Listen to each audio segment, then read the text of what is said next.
আমরা প্রত্যেকেই চাই যে আমাদের দেশ, আমাদের জন্মভূমি বাংলাদেশটা সুখ ও শান্তিতে সমৃদ্ধ হয়ে উঠুক, ন্যায় ও ইনসাফের আলোয় উদ্ভাসিত হয়ে উঠুক, জুলুমের অন্ধকার হতে মুক্ত হয়ে ন্যায় ও ইনসাফের আলোয় উদ্ভাসিত হয়ে উঠুক আমাদের মাতৃভূমি বাংলাদেশ। এখন আপনি মিলিয়ে নেন যে ধানের শীষের জনাব তারেক রহমান উনি কি ন্যায়পরায়ণ, নাকি ডাক্তার শফিকুর রহমান ন্যায়পরায়ণ? উনি জালেম নাকি ডাক্তার শফিকুর রহমান জালেম? আমরা প্রত্যেকেই চাই যে আমাদের দেশ, আমাদের জন্মভূমি বাংলাদেশটা সুখ ও শান্তিতে সমৃদ্ধ হয়ে উঠুক, ন্যায় ও ইনসাফের আলোয় উদ্ভাসিত হয়ে উঠুক, জুলুমের অন্ধকার হতে মুক্ত হয়ে ন্যায় ও ইনসাফের আলোয় উদ্ভাসিত হয়ে উঠুক আমাদের মাতৃভূমি বাংলাদেশ। আর একটি দেশের ক্ষমতার মসনদে যখন জালেম সরকার সমাসীন থাকে, তো সেই রাষ্ট্রে কোনোদিন সুখ শান্তির সমৃদ্ধির চিন্তা করা যায় না, অথবা এভাবে বলা যায় ন্যায় ও ইনসাফের আলোয় উদ্ভাসিত হয়ে ওঠে না সেই দেশটি। এখন আমরা যদি সত্যিকার অর্থে চাই যে আমাদের মাতৃভূমি বাংলাদেশটা ন্যায় ও ইনসাফের আলোয় উদ্ভাসিত হয়ে উঠুক, জুলুম চিরতরে বিদায় নিক, তাহলে আমাদের করণীয় হচ্ছে ন্যায়পরায়ণ ব্যক্তিকে অথবা ন্যায়পরায়ণ লোকদেরকে ক্ষমতার মসনদে নির্বাচিত করা। প্রশ্ন হচ্ছে যে আদর্শবান নেতার পরিচয় কি, অথবা আদর্শবান সরকারের পরিচয় কি?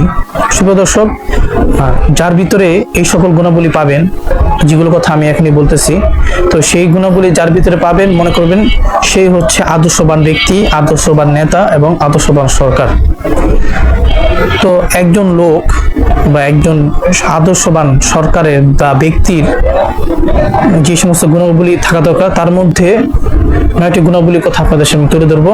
তার মধ্যে একটি হচ্ছে আল্লাহ ও পরকালমুখিতা, অর্থাৎ যিনি ক্ষমতার মসনদে বসবেন তার ভিতরে, তার ব্যক্তিত্বের ভিতরে পরকালমুখিতা, আল্লাহমুখিতা থাকতে হবে। 2 নম্বর ইনসাফ কায়েম করা, অর্থাৎ যিনি ক্ষমতার মসনদে বসবেন তার ভিতরে ইনসাফ থাকতে হবে, সে মানুষের উপর জুলুম করতে পারবে না। 3 নম্বর সৎ পথে অবিচল থাকা এবং অন্যায় পরিহার করা, সবসময় সৎ পথে থাকতে হবে, সুদ ঘুষ মানুষের সম্পদ লুটতরাজ করা যাবে না, এবং গরিবের হক মানুষের ধন সম্পদ এগুলোকে লুটতরাজ করা যাবে না। 4 নম্বর গুণ হচ্ছে শিষ্টের লালন ও দুষ্টের দমন, অর্থাৎ যারা ভালো ব্যক্তি, যারা সৎ, দেশের জন্য কাজ করে, দ্বীন ও ইসলামের জন্য কাজ করে, তাদেরকে সহযোগিতা করা, তাদের পাশে সরকারের এগিয়ে আসা। এমনইভাবে যারা চাঁদাবাজি করে, দুর্নীতি করে, মানুষের টাকা পয়সা লুটতরাজ করে, তাদেরকে বয়কট করা একজন আদর্শবান সরকারের পরিচয়। 5 নম্বর গুণাবলী হচ্ছে আল্লাহর প্রতি ভরসা এবং অকাতরে জনগণের জন্য মাল ব্যয় করা। অর্থাৎ একজন সরকার বা একজন নেতা, একজন এমপি যিনি হবেন, তিনি জনগণের সুখ ও শান্তির জন্যে, জনগণের আরাম আয়েশের জন্যে, জনগণের সুবিধার জন্যে তিনি টাকা পয়সা ব্যয় করবেন। এরকম না যে তিনি নিজের পরিবারের জন্য, নিজের বুক বিলাসের জন্য নিজের টাকা, জনগণের টাকা, রাষ্ট্রের টাকা লুটতরাজ করে, এরকম হওয়া যাবে না। 6 নম্বর গুণ হচ্ছে জনগণের খেদমতকে সৌভাগ্য মনে করা এবং শুকর আদায় করা, অর্থাৎ যেন একটা কোনো জনসেবামূলক কোনো কাজ করার পর আল্লাহ তাআলা শুকর আদায় করে যে আল্লাহ তাআলা আমাকে তৌফিক দিয়েছেন এই নেক কাজ করার, অহংকার না করা। আমরা দেখি অনেক সরকারকে, অনেক লোককে, অনেক নেতাকে, এমপি মন্ত্রীকে আমরা দেখি যারা জনকল্যাণমূলক কোনো একটা কাজ করার পর সেলফি তোলা নিয়ে ব্যস্ত হয়ে পড়ে এবং এগুলো ব্যাপকভাবে প্রচার করে। তাদের উদ্দেশ্য থাকে জনগণের প্রতি নিজের সুনাম স্বীকৃতি অর্জন করা। তার উদ্দেশ্য থাকে না যে এটার দ্বারা আল্লাহ সন্তুষ্ট হবেন, এবং সেই সমস্ত কাজের মাধ্যমে বড়াই করে যে আমি অমুক কাজ করেছি, অমুক সেবামূলক কাজ করেছি। 7 নম্বর গুণ যেটা থাকতে হবে, ঘুষ ও অন্যায় সুবিধা এড়িয়ে চলা। আমরা বর্তমান দেখি যারা সরকার হয়, সরকারের লোকের যারা আছে অথবা এমপি মন্ত্রী যারা হয়, তারা প্রচুর পরিমাণে সুদ ঘুষের সাথে, চাঁদাবাজির সাথে সম্পৃক্ত থাকে। যিনি আদর্শবান নেতা, আদর্শবান এমপি বা আদর্শবান ক্ষমতা অধিকারী ব্যক্তি হবে, তিনি কোনোদিন চাঁদাবাজি করবে না, কোনোদিন ঘুষ খাবে না। 8 নম্বর স্বচ্ছতা, আমানতদারিতা ও ন্যায় বিচার। যিনি নেতা হবেন তার ভিতরে ন্যায় বিচার থাকতে হবে। নিজের আত্মীয় অথবা নিজের পরিবারস্থ কোনো লোক যদি অন্যায় করে, তাহলে তাকে সাপোর্ট করা যাবে না। এমনইভাবে যদি কেউ যদি সঠিকের উপর থাকে, সঠিক পথের উপর থাকে, মাজলুম হয়, তার পক্ষে তাকে থাকতে হবে, যদিও সে আমার শত্রু হয়। অর্থাৎ যিনি আব্দুল সরকার, তিনি শত্রু বন্ধু নির্বিশেষে সকলের উপর তিনি ইনসাফ করবেন। তিনি ক্ষেত্রে নিজের আত্মীয়, কে নিজের দলের লোক, এগুলো সে পরোয়া করবে না। 9 নম্বর গুণ হচ্ছে আল্লাহর বিধান অনুযায়ী ফয়সালা করতে হবে। অর্থাৎ সর্বক্ষেত্রে আমাকে লক্ষ্য করতে হবে যে আমি যখন জনসেবামূলক কাজ করব, আমি এই রাষ্ট্রের সেবা করব, জনগণের সেবা করব, তখন এই ক্ষেত্রে আল্লাহ তাআলা আমাকে কি নির্দেশ দিয়েছে। যখন আমি কাউকে শাস্তি দিব, তখন আমাকে দেখতে হবে এই ক্ষেত্রে আল্লাহ তাআলার কি বিধান রয়েছে, যথাসাধ্য সেগুলো বাস্তবায়ন করতে হবে।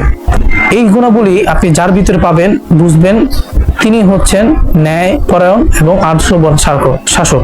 এখন আপনি মিলিয়ে নেন যে ধানের শীষের জনাব তারেক রহমান, উনি কি ন্যায়পরায়ণ, নাকি ডাক্তার শফিকুর রহমান ন্যায়পরায়ণ? উনি জালেম নাকি ডাক্তার শফিকুর রহমান জালেম? আপনি এছাড়াও অথবা আপনার এই এলাকায় যারা প্রার্থী রয়েছেন, যাদেরকে আপনারা ইতিমধ্যে ভোট দিয়ে দিয়েছেন, আপনি লক্ষ্য করে দেখবেন যে তাদের ভিতরে এই গুণাবলী আছে কিনা। এই গুণাবলী একটু মিলিয়ে দেখবেন যে তারা কি ন্যায়পরায়ণের মধ্যে পড়ে, আদর্শবান লোকের মধ্যে পড়ে, নাকি জালেমের ভিতরে পড়ে। এখন আপনি যদি কোন জালেম লোককে ভোট দেন, সমর্থন দেন, নির্বাচিত করেন, তাহলে এর পরিণাম মন্দ পরিণতি আপনাকে ভোগ করতে হবে। ওমান আসা ফা আলাইহা, যে ব্যক্তি মন্দ কাজ করে, এই মন্দ কাজের মন্দ পরিণাম তাকেই ভোগ করতে হবে। সুতরাং আপনি যদি মন্দ ব্যক্তিকে ভোট দিয়ে থাকেন জেনে শুনে, কয়েক হাজার টাকার লোভে পড়ে, তাহলে আপনি নিজেই নিজের বিপদ ডেকে আনলেন। অনুভাবে যদি আপনি একজন আদর্শবান নেতাকে নির্বাচিত করেন, ভোট দেন, তাহলে এর সুফল আপনি পাবেন। তাই এখন দেখার বিষয় হচ্ছে যে ক্ষমতার মসনদে যেই যাক, চাই সে বিএনপির লোক হোক অথবা জামাতের লোক হোক, আমাদের মূল যে জিনিসটা দরকার সেটা হচ্ছে ন্যায় পরায়ণ এবং আদর্শবান শাসক ব্যক্তি, চাই সে যেই দলের হোক। নির্দিষ্ট কোনো দলের পক্ষপাতিত্ব আমি করছি না। আপনি তাকেই ভোট দিবেন অথবা তাকেই সবসময় সাপোর্ট করবেন যিনি ন্যায়পরায়ণ, আদর্শবান, যিনি চাঁদাবাজি করেন না, জনগণের মাল লুটতরাজ করে না, এমন ব্যক্তিকেই আপনি নির্বাচিত করবেন। যদি আপনি এমন ব্যক্তিকে নির্বাচিত করে থাকেন, ভোট দিয়ে থাকেন, তাহলে ইনশাআল্লাহ আপনি এর নেকি সওয়াব অবশ্যই পাবেন। আর যদি কোনো মন্দ ব্যক্তিকে যদি আপনি ভোট দিয়ে থাকেন, তাহলে এর অশুভ পরিণতি আপনাকে অবশ্যই ভোগ করতে হবে। যদিও সামান্য কয়েক হাজার টাকা আপনার পেটে ঢুকেছে, কিন্তু এর চেয়েও কয়েক হাজার টাকা আপনাকে ভোগ করতে হবে, শাস্তি হিসেবে আপনাকে ভোগ করতে হবে, দিতে হবে। মনে রাখবেন, জালেম আপনার আত্মীয় হইলেও তাকে বয়কট করতে হবে, তাকে বর্জন করতে হবে। অনুরূপভাবে মাজলুম যদি আপনার শত্রু হয়, আপনাকে তাকে সাপোর্ট করতে হবে। এই মূলনীতির ভিত্তিতে আপনারা যদি নেতা নির্বাচন করেন, তাহলে ইনশাআল্লাহ দেশ ও জাতি উপকৃত হবে। মনে রাখবেন, আপনার একটি ভোট দেশ ও জাতির সুখ ও শান্তির, ন্যায়পরায়ণ ও ইনসাফের পেয়ে থাকবে, নির্ভর করবে আপনার ভোটের উপর। আর আপনার একটি মন্দ ভোট বা অসৎ ব্যক্তিকে ভোট, এটা পুরো জাতিকে ভোগান্তিতে ফেলে দিবে। ভিডিওটা যদি আপনাদের কাছে ভালো লাগে থাকে, তাহলে ভিডিওটি অবশ্যই শেয়ার করে দিবেন। আপনি যদি আমার চ্যানেল নতুন হয়ে থাকেন, তাহলে এখনই চ্যানেলটি সাবস্ক্রাইব করবেন। ধন্যবাদ। দেখা হবে পরবর্তী কোনো একটি ভিডিওতে।